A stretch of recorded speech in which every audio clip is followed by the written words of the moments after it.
baseball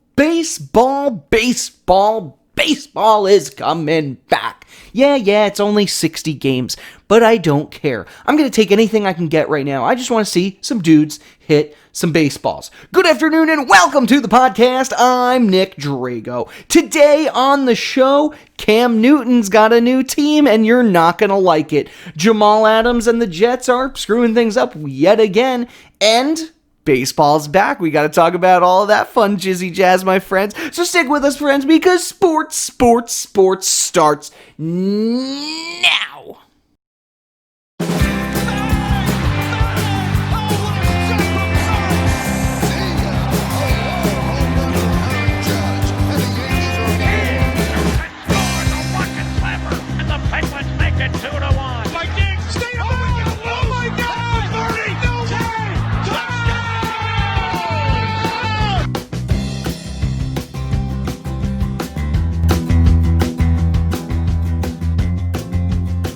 And welcome to the Sports Podcast with me, your host, Nick Drago. For those of you that are new to the show, welcome. I say it every week, but I love having new people. So I'm very glad you're here. We take all the sports and news and information from the previous week and give you some insight on the next week, month, year, whatever. If you like what you hear, you can find me on Soundcloud, Twitter, YouTube, and the Facebook. Just type in sports with Nick Drago. That's me. Or you can email me directly, sports3xpodcast@gmail.com. Now, friends at home, you may be noticing some extra boxes and bags and whatnot besides me. We're packing up. Hannah and I are moving to a new place. We've been in this one now for 2 years, which is pretty crazy because we've basically been here for the majority of this podcast being around. So there's going to be a new setting, new background. Ooh, it's going to be fun and exciting. It's all right. You'll like it. You'll grow to love it, as I will. Was that weird? I'm sure it was. Okay. I had a good weekend. What did I do? I went up to see my my family up in Albany, or the Albany area. My wife's family's from up there, so we got to hang out. See some people we haven't seen in a very long time thanks to this COVID thing. And I'm happy to say that I did not bring anything back with me. Oh, God. No, I'm just kidding. All right. Let's talk some sports here. The New England Patriots signed Cam Newton. Yeah, drink that in for a second here. The Patriots and Cam Newton together. 1-year deal, very incentive laden. Here's the deal. Yes, Cam Newton's a big name, and yes, the Patriots have a tendency to dust off these old fossils or these players that have had some issues in their past and turn them into stars again. Give them a second wind in their career. This is a typical Patriots thing to do. In fact, I'm surprised it took so long for them to do something like this. But really, there wasn't much of a market for Cam Newton. Now, I would have thought they'd go for Jameis Winston, to be honest. But, Newton's 31 years old. He's had, when he's healthy at least, 3,000 passing yards and 300 rushing yards each season from 2011 to 2018. He's a previous MVP, and he threw a career-high 35 touchdowns that year. Panthers went 15-1 and to the Super Bowl that season. When he's on, Cam Newton is on. He just hasn't really been on or healthy the last few years. So maybe this will be a turnaround. Maybe he doesn't even start. They still have Stidham, who they're anticipating being the starter, or at least they were. So it's interesting to see. Obviously, this doesn't automatically make the Patriots a Super Bowl favorite again. Maybe they have a better chance to win the AFC East with Newton around. They're still a team that won it last year, so there's a real possibility there. And you know what? While we're on the NFC East, the Jets. You got a generational talent in Jamal Adams. This was a guy like 25 years old. He's a Pro Bowl player. He is literally everything you want. And yet you can't get a deal together for this guy. Just pay the man and move on. The Johnsons have the money Just pay the man, pay whatever ridiculous taxes you have to pay, and keep him on your team, because this is a team that's trying to build for the future. All right, enough of my rantings. The real news here, though, is that the Jets are seriously considering trading him, and he really wants to go to the Cowboys. The one team nobody else in America wants the dude to go to, that's where he wants to go, of course, because he knows those Cowboys are going to pay. They're already going to shell out big money for Dak Prescott, Ezekiel Elliott. They're gonna pay this man, or at least that's what he thinks. Anyway, so what do the Jets want? Obviously, they want a first rounder.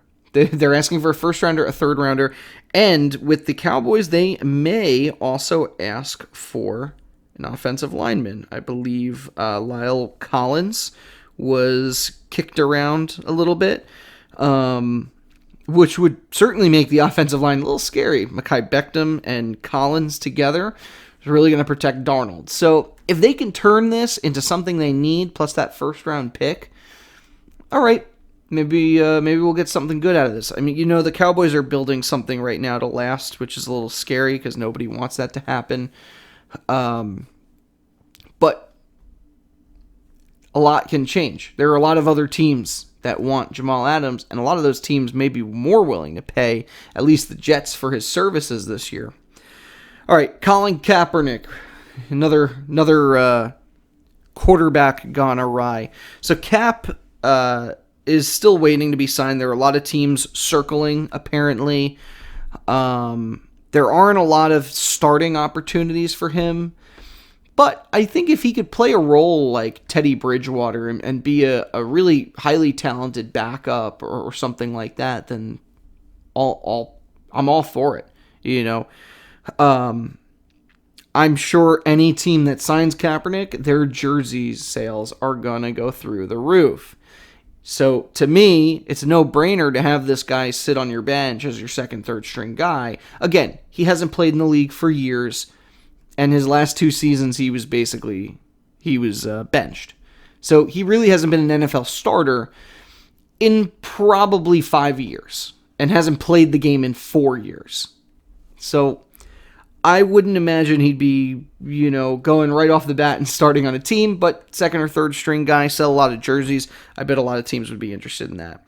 The NFL is canceling the Hall of Fame game. Usually it's the first preseason game in August, about a week before all the other games start. This year, I believe it would have been the Pittsburgh Steelers and the Cowboys.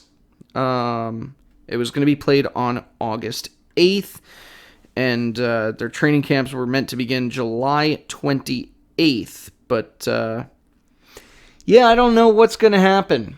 So the NFL hasn't really said anything yet about whether or not they're playing games. I think they're fully anticipating to play, to train, all of that stuff.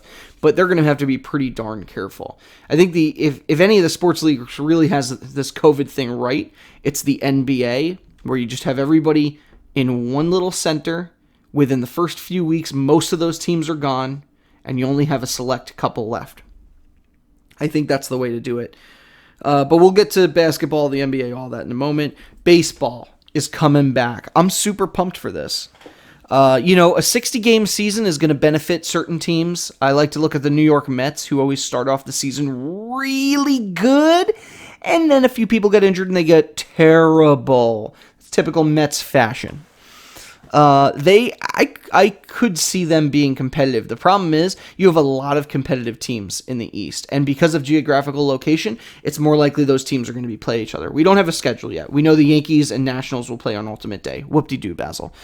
But think about all those Eastern teams. You have the Yankees, the Red Sox, you have the Rays, who were competitive last year, plus you have the Nationals, the Braves, the Mets, and the Phillies. That's 7 teams on the East Coast that are all competitive and going to be playing each other more than they normally would. Obviously, the NL East and the AL East teams would be playing each other more, but now you're going to have a lot of interleague play that we wouldn't normally have, and all of that is really just to prevent as much travel as possible from some of these teams. So, baseball. I think it's going to be exciting. I think the Dodgers are still your runaway favorites in the regular season.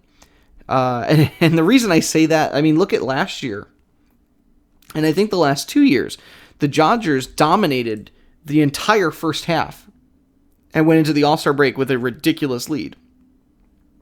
Or at least they stayed in first place the whole time. I think was it last year or 2 years ago, they were booted into second place going into the All-Star game. Either way, I think the Dodgers are going to be the team to beat. The Yankees are definitely up there. The Nationals lost some pieces. I know they're the defending champs, but everybody seems to be pointing to Los Angeles and New York. And I think a shortened season could benefit both of those squads too. So we'll see what happens there. The NHL had their little lottery today, and there was a very interesting rule that everybody learned about. So the way the lottery works usually is the bottom 16 teams, the teams that don't get into the playoffs, those are 17 teams, I'm sorry. Those teams get their names thrown into a hat or whatever, a lottery system, and there's a certain percentage that each team will get picked as number one. So, for example, if you were the worst team, let's go with the Detroit Red Wings, right? If you were the worst team, then you have the highest chance of the number one pick. Now, the NHL has been toying with changing the lottery system up a little bit here and there. We've definitely heard some rumors about how this would work this year. Anyway, the big surprise, though, is that the team with the first round pick is actually going to be picked from the teams that lose in the qualifying round of the playoffs. I know that is confusing. Okay, so let's see if we can explain this. 12 teams in each conference will make the playoffs. 12 teams.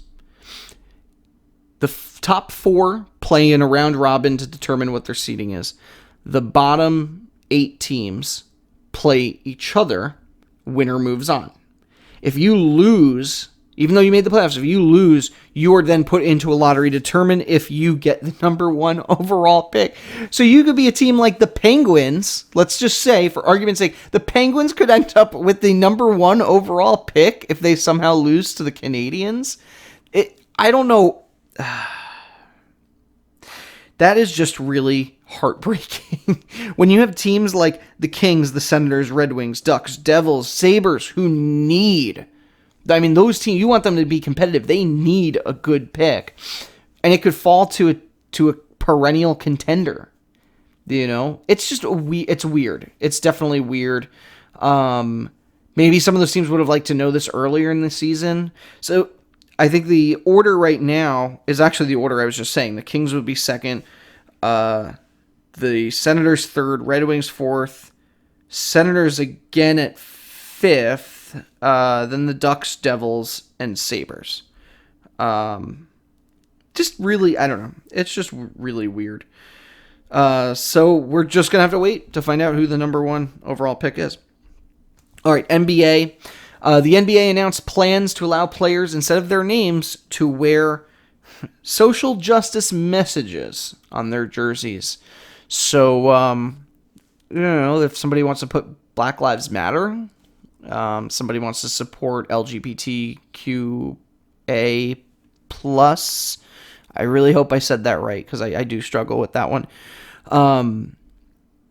If somebody wants to put some supportive quote or something on their jersey, they can. It's kind of a cool idea, you know. I have a hard time remembering everybody's numbers, and if I can't see your face, I'm not going to know who the heck you are out there. But it doesn't matter, because you can have a quote. I think this was part of the NBA's way of saying, keeping the, how do I say this? We had this story 2 weeks ago where Kyrie was saying they should cancel the season because it's going to take away from the Black Lives Matter movement. This is the NBA saying, well, let's continue with the Black Lives Matter movement and also continue having a season. So hopefully it works, you know. I'm picturing, and this is really meant to be a joke, but some white dude walking out there with some, like, a really racist, like, phrase on his back. Like, is somebody monitoring these? Are we gonna see like F-bombs flying or something? Someone's gonna walk out with like a neo-Nazi swastika on his shoulder here. These are all jokes, people. I don't seriously mean this. I just think it would be very funny to see somebody do something so stupid. Okay? Don't sue me. Don't make me make an apology on Twitter in 3 months. Despite all the spikes in coronavirus, the China virus, throughout the country, the NBA is still very comfortable with their Orlando Disney plan. All the teams playing in one place. I just talked about this. And again, I think that's the better plan. The NFL and the MLB are going to play like business as normal. NHL at least has 2 hub cities, so that's a thing. But the NBA, everybody in one spot, one arena, one hotel. I like it. I'm just curious, how do you keep these players separated from their family for so long? I mean, we already saw what quarantine did to... Oh, sorry, Whitey Ford. For those who cannot watch me because you're listening to the podcast, I just hit Whitey Ford here with my hand. This is what happens. I get too emotional, or I get too Italian, and I use my hands everywhere I talk. All right. I don't even remember what my thought was. Either way, it's a great idea. Have everybody together. Quarantine. We already saw what quarantine did to everybody who's been staying at home, who can't see their families. Now you're going to put a bunch of these dudes in this little NBA bubble. I think somebody had to step down because his wife is pregnant. There's a few people who are saying, like, nah, I'm going to sit this one out. Nobody big yet. And listen, I'm not counting KD and Kyrie as somebody big. The only reason that they're not playing is because of injury, despite what they tell you. That is the only reason they're not playing. There is one other guy who will not be playing. Vince Carter has made his retirement official. 22 years in the league. He's 43 years old. He has appeared in 4 decades. Vince Carter, man. Congratulations to Vince on a well-played career. It was very exciting to watch him play from the times of Michael Jordan to Kobe to LeBron. He's been around the block quite a bit. So, I hear the nightly fireworks because it's Philadelphia and we got to run fireworks every gosh darn night. Sorry, I'm digressing here. Oh, happy Sunday, friends. All right, over the past few weeks, we have been breaking down some of the top plays in sports history. That tradition continues right now. Over the last few weeks, we've been talking about the greatest moments in sports history. This week, we're talking about a very special moment to our friends in the city of Philadelphia. In the 2018 NFL season, the Philadelphia Eagles looked like they were poised for greatness.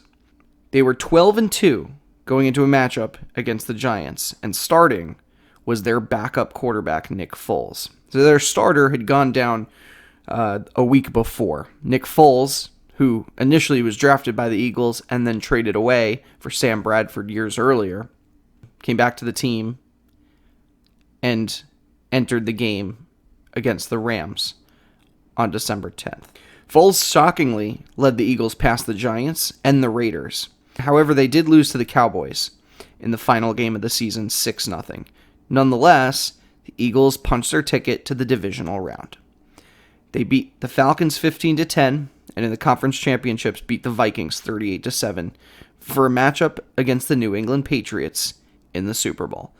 The game was held on February 4th, 2018. This was a very interesting game. Both teams, the Eagles and the Patriots, were going tit for tat. Every time one would score, the other one would catch up. In the second quarter, the Patriots attempted a trick play with quarterback Tom Brady running the pattern as a receiver. The ball was thrown by Danny Amendola, but slipped right through Brady's hands. And the drive ended after the next play. Eagles took possession. Later on, a very interesting play went down, involving Corey Clement, Trey Burton, and Nick Foles. So it was 4th down and goal. Foles lined up in the shotgun formation, but moved to the right side of the offensive line, just behind Lane Johnson. Foles stayed on that side, and the ball was snapped to Corey Clement. Clement then ran and flipped the ball to Trey Burton, who who completed a reverse to the right side of the field. Burton threw the ball to Foles, who ran right to the corner of the end zone and made the catch for the Philadelphia touchdown. They got the extra point, and the Eagles went up 22-12, and then maintained that score into halftime. This play is one of the most interesting that I've seen, and probably one of the most interesting in recent memory. The story of the Philly special is almost unbelievable.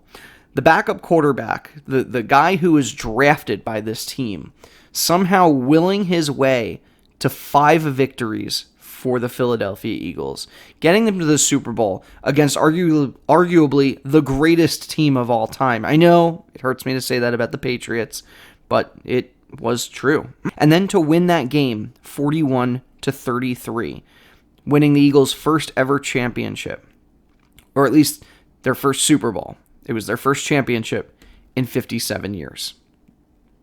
It could be the gutsiest play call in Super Bowl history. In fact, really, if you look at how NFL Films described the play, they called it a play that the Eagles had never called before, run on 4th down by an undrafted rookie running back, pitching the football to a third-string tight end who had never attempted an NFL pass before, throwing to a backup quarterback who never caught an NFL or college pass before, pulled off on the biggest stage for football. That is unbelievable. And quite fun to watch over and over and over. And that, my friends, is the story of the Philly special. In our next edition, we'll be talking about the coldest game in NFL history. That'll be number 23rd on our list of the 25 greatest moments in sports history. You'll have to stay tuned and listen to Sports with Nick Drago next week to find out more. And with that, friends, we are going to say good night. Special thanks, as usual, to Johanna Drago. She is the content editor, logo designer, and set designer of this podcast.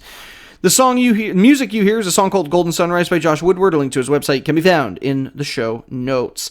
Also, special thanks to my social media warriors, Gary and Mary Kay Albert. Welcome back to the great state of New York. And hopefully... Hopefully it's warm enough. I know it's not Florida warm, but hopefully it's warm enough that you guys don't freeze up here. Who else? Who else do I have to thank? Joe Calabro, he always listens in, and Jorge Pajares, they listen in sometimes too. So that's always fun. I like it. If you have things you want to say to me, email me. sports3xpodcast@gmail.com. I will literally say whatever you put in there, I'll say it on the air. Not only that, but you could tell me I'm an asshole. And there's nothing I can do about it. But yeah, sports3xpodcast@gmail.com. You can send me whatever you want. If you want me to talk about stuff, if you want me to read your random message of love, sure, don't care. Love it. And with that, you can find me on SoundCloud, Twitter, YouTube, and the Facebook. Just type in Sports with Nick Drago. Remember to tweet at me and email me and Gmail me and keymail me. That's a thing, right? And like, share, comment, Twitter, all that stuff. Yeehaw. I'm tired, guys. It's been a week. I'm ready to just lay down, get some shut-eye. And then 4th of July weekend. And then I move into a house. So, weird. All right, friends. See you next week. Have a wonderful, sunderful day. That was strange. That's okay. Good night.